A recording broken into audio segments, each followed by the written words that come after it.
తెలుగు నటుడు హీరో రాజేంద్ర ప్రసాద్ ఇంట్లో తీవ్ర విషాదం చోటు చేసుకుంది. ఆయన కూతురు గాయత్రి గుండెపోటుతో మరణించారు. శుక్రవారం సాయంత్రం గుండెపోటు రావడంతో ఆమెను హైదరాబాద్లోని ఏఐజీ ఆసుపత్రికి హుటాహుటిన తరలించారు.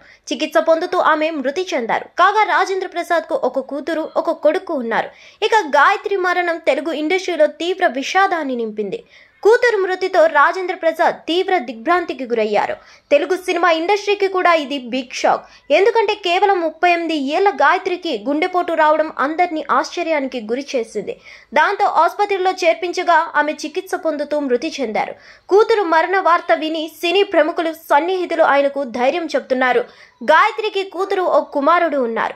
కూతురు మహానటి సినిమాలో చైల్డ్ ఆర్టిస్ట్ గా కూడా పనిచేసింది.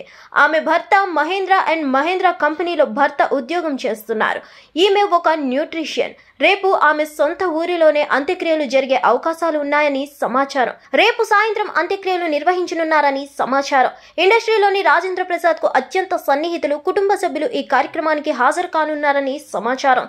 తెలుగు ప్రముఖ నటుడు తనదైన ముద్ర వేసుకున్న రాజేంద్ర ప్రసాద్ ను పలువురు ఇండస్ట్రీ ప్రముఖులు ఫోన్ ద్వారా తమ సంతాపాన్ని తెలియజేస్తారు. చిన్న వయసులోనే కూతురును పోగొట్టుకున్న ఆయన బాధ వర్ణనాతీతం. ప్రస్తుతం ఆమె మృతదేహాన్ని హైదరాబాద్లోని కూకట్పల్లికి తరలించారు.